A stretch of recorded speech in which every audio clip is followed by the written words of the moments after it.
Alors, dans cette vidéo, nous allons voir comment calculer le développement limité en 0, mais aussi le développement limité en plus l'infini de la fonction arctangente de x.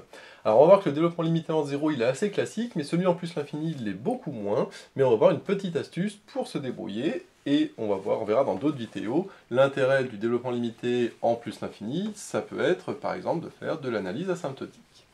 Alors, la petite astuce pour calculer le développement limité de arctangente x en 0, c'est tout simplement de poser déjà pour tout x appartenant à R la fonction f de x qui est égale à arctangente de x.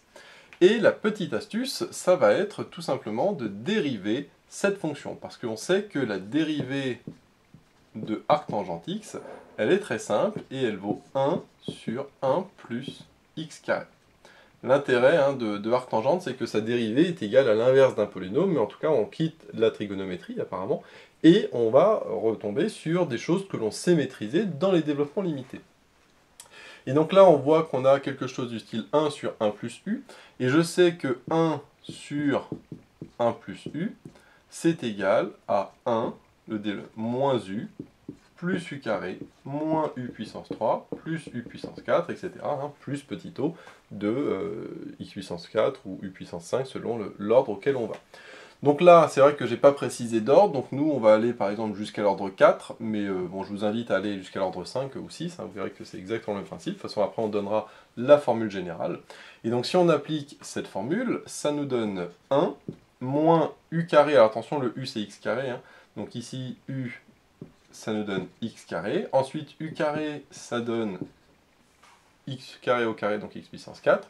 U puissance 3, ça donne x puissance 6. Et je vais m'arrêter là, parce que je suis déjà à x puissance 6, par exemple. Et donc, on va mettre plus petit o de x puissance 6. Bon. Si on s'arrête à l'ordre 3 en u, ça fait comme si c'est du x carré, on va jusqu'à l'ordre 6 en x. Et encore, comme après on fera la primitive, si on est dans f', en réalité on ira jusqu'à l'ordre 7. Parce que là, il ne faut pas oublier que ce que j'ai trouvé, c'est f' de x. Sauf que moi, ce qui m'intéresse, c'est petit f de x. Et donc, petit f de x, qu'est-ce que c'est? Eh bien, c'est tout simplement la primitive de tout ça. Et donc, la primitive de 1, c'est x. Ensuite, x carré, ça me donnera x puissance 3 sur 3. Pour x puissance 4, ça donnera x puissance 5 sur 5. Pour x puissance 6, ça donnera x puissance 7 sur 7. Plus petit o de x puissance 7 sur 7, c'est-à-dire petit o de x puissance 7. Mais attention, ne pas oublier plus constante, parce qu'il ne faut pas oublier que là, j'ai f', mais quand je fais f, c'est la primitive, donc c'est toujours plus constante. Là, je ne cherche pas une primitive, je cherche la primitive de petit f, parce qu'il n'y en a qu'une seule, puisque petit f, c'est quand même égal à arctangente de x.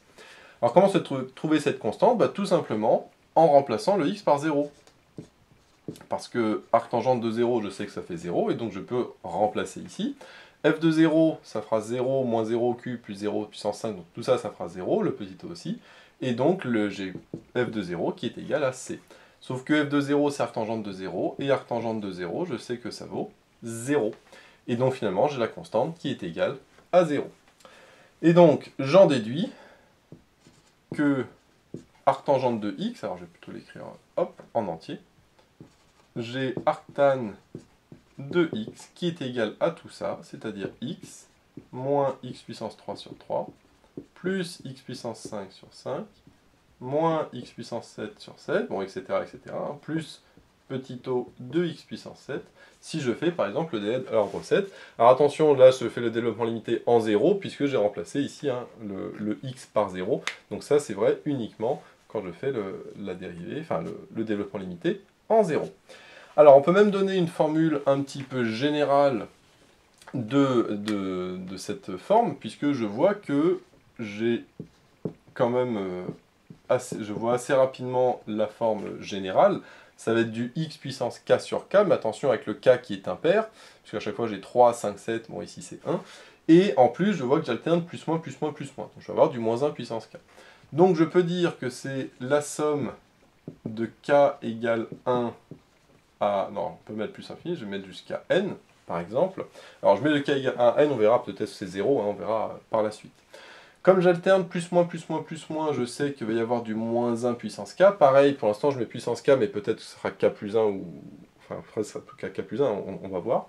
Et comme ici j'ai x puissance 3 sur 3, x puissance 5 sur 5, à chaque fois c'est x puissance, alors non pas k, puisqu'on voit que j'ai que les impairs, donc c'est x puissance 2k plus 1 sur 2k plus 1.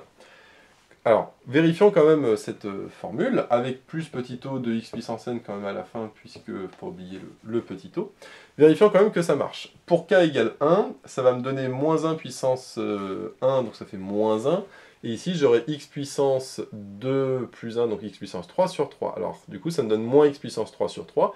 Donc là, c'est parfait, parce que j'ai bien moins x puissance 3 sur 3. Par contre, attention, je vois que je n'ai pas le terme x, c'est-à-dire le terme, en réalité, pour k égale 0. Donc, c'est-à-dire que ma somme, là, je l'ai fait commencer à 1, parce que je ne savais pas à l'avance, mais en réalité, elle commence à 0.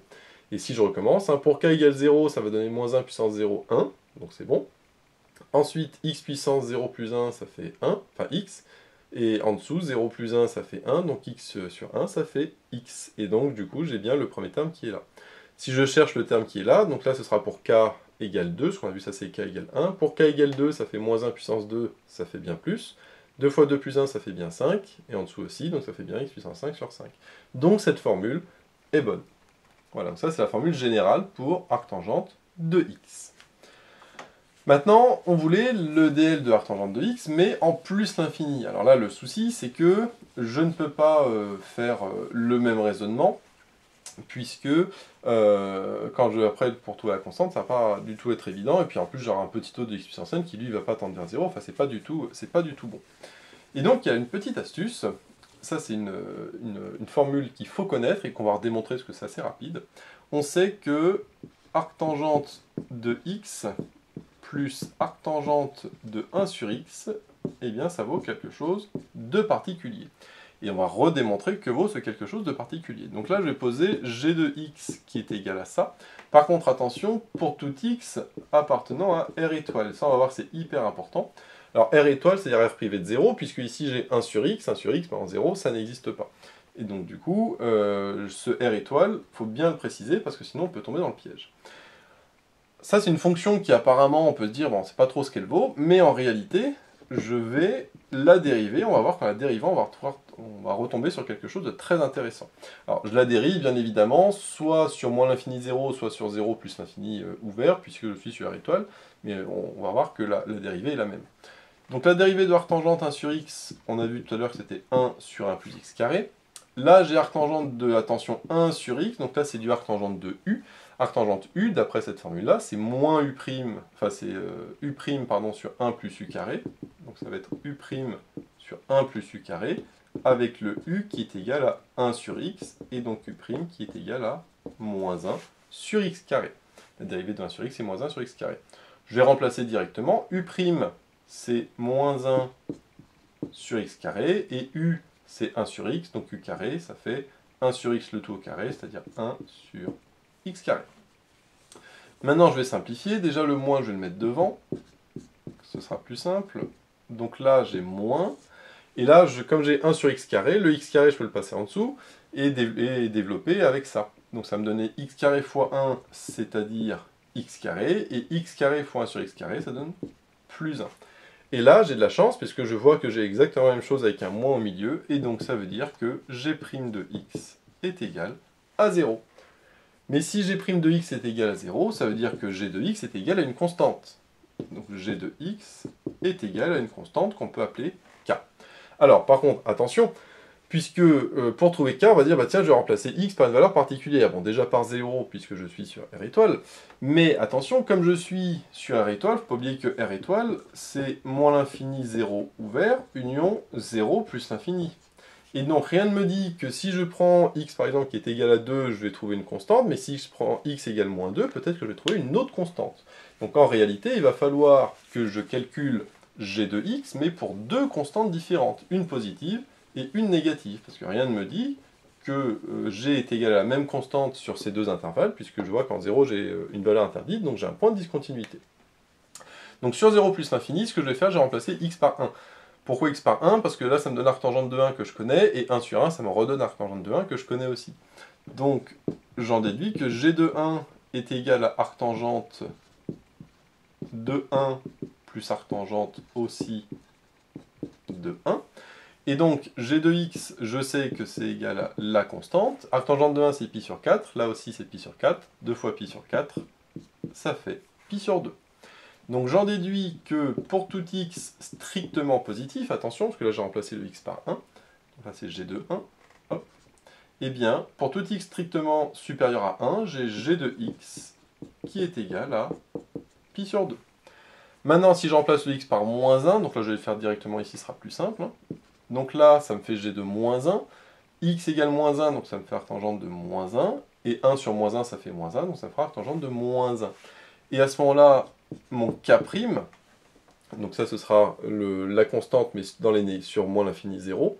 Arctangente de moins 1, ça fait moins pi sur 4, là aussi, donc ça fait moins pi sur 2.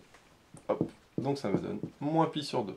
Et donc pour tout x strictement négatif, j'ai g de x qui est égal à moins pi sur 2. Donc c'est-à-dire que ma fonction, elle est constante sur les positifs, elle vaut plus pi sur 2, et dans les négatifs, elle vaut moins pi sur 2, et en 0, de toute façon, elle n'est pas définie, elle est discontinue. Alors comme moi je fais le dl en plus l'infini, ce qui va m'intéresser, bien sûr, c'est quand x est positif, c'est-à-dire que g de x est égal à pi sur 2. Et donc, c'est ce que je vais préciser, là j'ai refait la démonstration, juste que, comme ça refait un petit peu de calcul. Et donc, là, ce que je viens de montrer, c'est que finalement, ça c'était égal à pi sur 2 pour tout x strictement positif.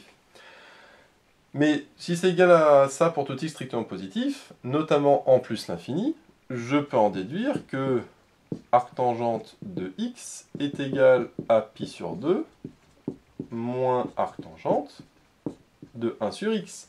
Et comme le petit x tend vers plus l'infini, eh bien le 1 sur x tend vers 0.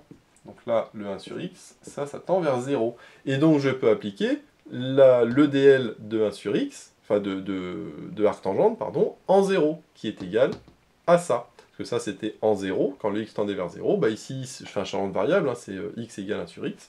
Et donc j'en déduis que c'est égal à pi sur 2, moins cette formule-là, mais attention, en remplaçant x par 1 sur x, c'est-à-dire qu'ici, je vais remplacer x par 1 sur x.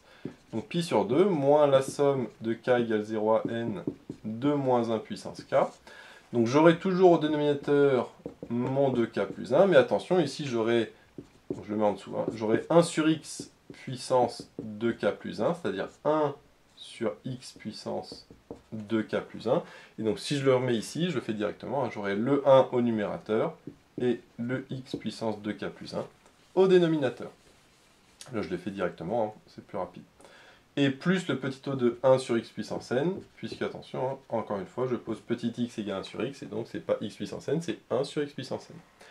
Donc voilà ce que je trouve finalement pour arctangente. Donc si je le fais par exemple à l'ordre 3, donc j'aurai pi sur 2 moins entre parenthèses, et à l'ordre 3, du coup, on avait vu hein, que ça donnait x moins x3 sur 3, donc par exemple ça donne x moins x3 sur 3 plus petit o de x3. Alors attention, c'est pas x, mais c'est 1 sur x, justement.